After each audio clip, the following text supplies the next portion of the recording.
Hello बच्चों। तो आज हम लोग जो है वो फिर से एक क्वेश्चन के ऊपर हम लोग बात करेंगे। और ये जो हमारा क्वेश्चन है वो क्वेश्चन हमारा हाइट एंड डिस्टेंस से बेस्ड है। और ये क्वेश्चंस बहुत बार एग्जाम्स में पूछे गए हैं। तो आज हम लोग इस क्वेश्चन के ऊपर हम लोग बात करेंगे। ठीक, तो आप लोग सभी को इसे ध्यानपूर्वक देखेंगे। और ये क्वेश्चन जो है एग्जाम्स में बहुत बार पूछे गए हैं और ऐसे सवाल ही एग्जाम्स में सीबीएसई बोर्ड में और आईसीएसई बोर्ड में से क्वेश्चंस पूछे जाते हैं। ठीक, तो हम उम्मीद करते हैं कि आप इस क्वेश्चन को ध्यान से देखेंगे और पूरा देखिए ताकि आपको समझ में आए कि इस तरह के क्वेश्चंस को हम लोग कैसे डील करते हैं। ठीक, और ये बहुत ही इंपॉर्टेंट एक क्वेश्चन है एग्जाम के लिए। ठीक है, तो चलिए हम लोग शुरू करते हैं। और ये जो क्वेश्चन है वो क्या है जरा देखिए। कहता है कि the angle of the elevation of an aeroplane from point on the globe, यहाँ पे होना चाहिए था ग्राउंड। ठीक, यहाँ ग्राउंड होना चाहिए था। Point on the ground is 60 degree. कहता है कि एक एरोप्लेन है जो किसी जमीन से के किसी एक बिंदु से ऊपर 60 डिग्री के ऊपर मतलब 60 डिग्री का एंगल बनाते हुए उड़ रहा है। तो कहता है कि after a flight of 30 second, 30 second का टाइम गुजरने पर या 30 सेकेंड का टाइम टेकन करने के बाद the angle of elevation become 30 degree. तो फिर वो एरोप्लेन 30 डिग्री का एंगल बनाता है। ठीक, तो if the aeroplane is flying at a constant height 3203 metre, कहता है कि वो एरोप्लेन जो है वो 3000 और √3 मीटर ऊपर उड़ रहा है, जमीन के जस्ट इतने ऊंचाई के ऊपर वो उड़ रहा है। ठीक, तो कहता है कि find the speed of the aeroplane. तो हमें ये बताना है कि उस एरोप्लेन का स्पीड क्या होगा जब वो 60 डिग्री के एंगल ऑफ एलिवेशन से वो 30 डिग्री का एंगल ऑफ एलिवेशन बनाने लगा। तो हम लोग सबसे पहले ऐसे क्वेश्चन में होता क्या है कि इसमें फिगर इंपॉर्टेंट होता है। तो सबसे पहले आप ऐसे क्वेश्चन के लिए क्या कीजिए, फिगर्स को क्लैरिफिकेशन कीजिए, अच्छे से ड्रॉ कीजिए और उसे समझने की कोशिश कीजिए। अगर आपको इसका फिगर अगर बढ़िया से अगर ड्रॉ कर पाते हैं तो आप इसका सही सा आंसर भी निकाल पाएंगे, सॉल्यूशन भी कर पाएंगे। ठीक, तो चलिए हम लोग देखते हैं इसका फिगर कैसे ड्रॉ होगा। तो बोला क्या है कि the angle of the elevation of the aeroplane, कहने का मतलब कोई हमारा एलिवेशन है, मतलब कोई एरोप्लेन जो होगा वो जमीन से ऊपर की ओर होगा और एरोप्लेन तो ऊपर ही होगा। ठीक, वो उड़ रहा है, लेकिन कहता ये है कि इससे एक जमीन के एक बिंदु से ग्राउंड के एक पॉइंट से, ठीक, ग्राउंड से वो 60 डिग्री का एंगल का फॉर्मेशन करता है। तो 60 डिग्री का अगर एंगल का फॉर्मेशन करता है, ठीक, ये 60 डिग्री का एंगल का फॉर्मेशन करता है, तो कहता ये है कि इसका जो हाइट है ना वो हमारा कितना है 3203 मीटर। ठीक, चलिए ठीक है। अब कहता है कि 30 सेकंड के बाद जब ये एरोप्लेन यहाँ उड़ रहा था तो आफ्टर 30 सेकंड मतलब सॉरी 30 सेकंड आफ्टर 30 सेकंड कहता है कि ये जो एरोप्लेन है कुछ एंगल में डिक्रीजमेंट होता है, 30 डिग्री बनाता है। तो अब 60 है तो यहीं से फिर से एक एरोप्लेन सेम हाइट पे उड़ रहा है, यही एरोप्लेन है 30 सेकंड बाद। तो ये एरोप्लेन कहां से कहां शिफ्ट हो गया यहाँ, क्योंकि टाइम अगर बोल रहा है कि बढ़ा तो एरोप्लेन भी आगे जाएगा। तो अब कहता ये है कि इसकी क्या स्पीड है, मतलब इसने जो डिस्टेंस ट्रेवल किया है उस डिस्टेंस को ट्रेवल करने में कितने स्पीड से उसने उस डिस्टेंस को कवर किया। तो हम लोग यहाँ पे सबसे पहले क्या करते हैं, नामकरण कर देते हैं। पॉइंट ए, यहाँ बी, यहाँ सी, यहाँ डी और यहाँ ई। ठीक, चलिए अब इसका जो हाइट दिया गया है एरोप्लेन का कि ये कितनी ऊंचाई पे उड़ रहा है, तो ये उड़ रहा है 33,203 मीटर के ऊपर। ठीक, तो जितना हाइट यहाँ हो उतना हाइट यहाँ होगा। ठीक, अब ये कहता है कि इसने 30 सेकंड, ये 30 सेकंड में इतना डिस्टेंस को उन्होंने क्या किया, उसने कवर किया। ठीक, एरोप्लेन ने इतने डिस्टेंस को, तो हम मान लेते हैं कि इसने जो 30 सेकंड में डिस्टेंस कवर किया है वो वाई मीटर किया है। और वाई मीटर अगर किया है तो ये कितने कितने टाइम्स में कवर किया है 30 सेकंड में। इसने यहाँ टाइम कितना लिया है 30 सेकंड। ठीक, तो शुरू में भी एरोप्लेन जब वह चला होगा तो कुछ डिस्टेंस को कवर कर रहा होगा, तो यहाँ मान लेते हैं x मीटर। तो टोटल इसका जो डिस्टेंस हो जाएगा x प्लस वाई मीटर।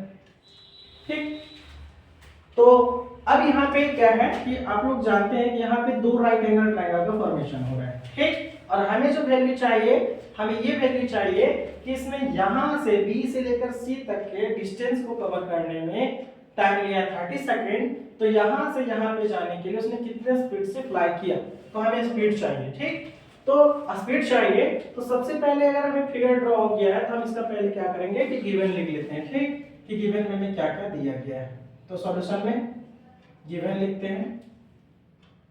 तो गिवन में क्या दिया गया है, तो सबसे पहले हाइट ऑफ फ्लाई दिया है कि फ्लाइट जो एरोप्लेन है कहाँ कितनी ऊंचाई पे उड़ रहा है। तो height of fly of aeroplane for aeroplane, यहाँ पे लिखिए ऑफ एरोप्लेन, ये रहने दीजिए। ठीक, अब कितने ऊंचाई पे उड़ रहा है वो 3403 मीटर पे। तो यहाँ पे B से E का भी डिस्टेंस वही होगा, मतलब हाइट होगा, और C से D का भी। यहाँ आप लिख दीजिए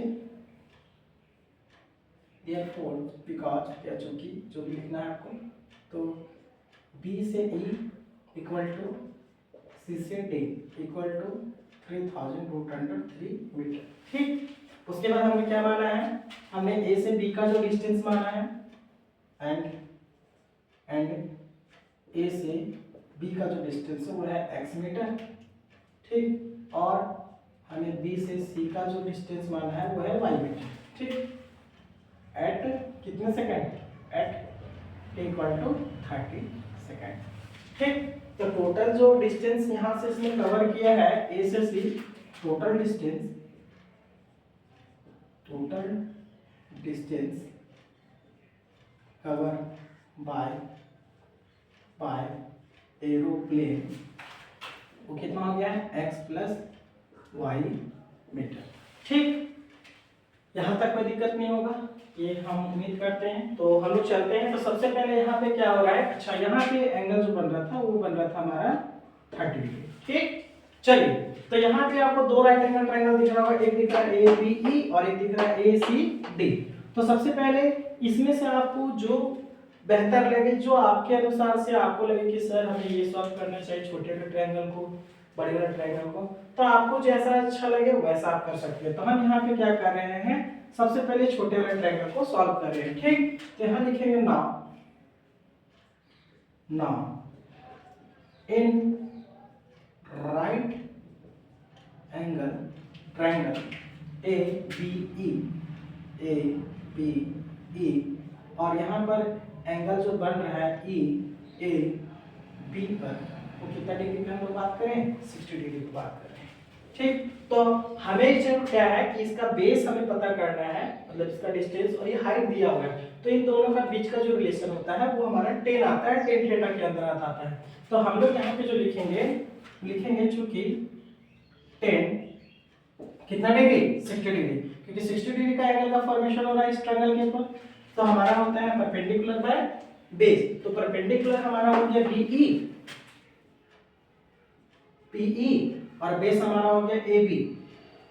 ठीक, तो 60 डिग्री का वैल्यू होता है √3। PE का मान हमारा जो वैल्यू हमने माना है वो माना है क्या, सॉरी माना नहीं, हमें दिया गया है क्या, 3000√3 बटा AB का वैल्यू हमने क्या माना है x। ठीक, तो इसका जो वैल्यू आ गया, ये क्रॉस मल्टीप्लिकेशन यहाँ और यहाँ, तो इसको यहाँ मल्टीप्लाई किया x√3 और ये आ गया 3000√3। ठीक, तो ये √3 से √3 क्या हो गया, कैंसल आउट हो गया। So x is the what, 3000 metre. मतलब जब शुरू में जब एरोप्लेन किसी एक पॉइंट से फ्लाई करना शुरू किया था उस समय उसने कितना डिस्टेंस कवर किया है, 3000 मीटर कवर किया है। इससे ये पता चला। तो हमें तो चाहिए y का, कि उसने जब 60 डिग्री का एंगल बनाया था उसके बाद जब 30 सेकेंड्स लिए उसके बाद उसने कितना डिस्टेंस कवर किया है वो जानना पड़ेगा। क्यों, क्योंकि अगर वो डिस्टेंस हम जान पाएंगे तभी हम लोग का स्पीड निकल पाए, क्योंकि हमें पूछा है कि वहां पर इसने कितने स्पीड से फ्लाई किया है। ठीक, तो आगे चलते हैं हम लोग एंड फिर से हम लोग इस ट्रायंगल में बात करेंगे ACD पे, जहां पे एंगल का फॉर्मेशन हो रहा है 30 डिग्री। तो यहां हम लोग लिखेंगे फिर से in right angle triangle ACD D. तो हमारा यहाँ पर जो एंगल का फॉर्मेशन हो रहा है डी ए सी ए, वो हमारा रहा 30 डिग्री। ठीक, तो 30 डिग्री का हो रहा है, तो यहाँ पे फिर से लिखना शुरू कीजिए, tan 30 डिग्री इक्वल टू हमारा जो यहाँ पर पेंडिकुलर है, ठीक, वो है सी डी, और हमारा बेस हो गया ए सी। ठीक, अब यहाँ पे वैल्यू पुट करते हैं, इसका वैल्यू हो गया 1/√3 और सी डी का वैल्यू हो गया, सी से डी का वैल्यू हमारा हो गया इसका हाइट 3000√3 बाय ए सी का वैल्यू हमारा हो गया x प्लस वाई। तो x का वैल्यू हमें तो मिल चुका है, यहाँ पे आप पुट कर दीजिए 1/√3 और ये हो गया 3000√3, यहाँ 3000 प्लस वाई। ठीक, ये क्रॉस मल्टीप्लिकेशन, तो क्रॉस मल्टीप्लिकेशन करते हैं हम लोग यहाँ पे, तो ये यहाँ तो अगला स्टेप हो जाएगा 3000 प्लस वाई। यहाँ पे अगर √3 को इससे मल्टीप्लाई करेंगे तो ये आएगा 3000 इंटू √3 इंटू √3 को √3 से करेंगे क्या आएगा 3 आएगा। तो अगला स्टेप जो हमारा हो जाएगा वो हो जाएगा 3000 प्लस, यहाँ पे मल्टीप्लाई कर रहे हैं तो ये आएगा 3000 इंटू 3, और इसे अगर मल्टीप्लाई करें ये प्लस उधर है माइनस, तो ये आएगा कितना 9000, प्लस उधर गया तो माइनस में 3000। तो हमारा जो डिस्टेंस आ गया वो आ रहा है 6000, मतलब 6000, मतलब इसने बी से लेकर सी तक के डिस्टेंस को कवर करने में कितने डिस्टेंस को कवर किया है 6000 मीटर को कवर किया है। सो हम लोग जानते हैं, हमें क्या निकालना है कि स्पीड निकालना है। तो नाउ या फिर सो या देयरफॉर, तो यहाँ पे हम लोग देयरफॉर हम लोग जानते हैं कि स्पीड इक्वल टू क्या होता है डिस्टेंस बाय टाइम। तो डिस्टेंस पर टाइम है, तो हम लोग यहाँ पे पुट करते हैं S equal distance is the what, distance हमारा जो आया है वो आया था 6000 मीटर, और टाइम हमारा जो है वो 30 सेकेंड। तो कैंसल आउट हो रहा है ये 2 टाइम्स में, तो हमारा जो आ गया है वो आ गया है 200 मीटर पर सेकेंड। मतलब उसने जो बी से लेकर सी तक के डिस्टेंस को कवर करने में जो स्पीड लिया है वो लिया है 200 मीटर पर सेकेंड। तो यहाँ लिख सकते हैं सो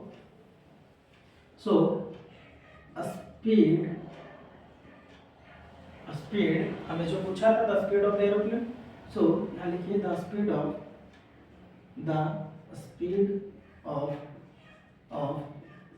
एरोप्लेन बी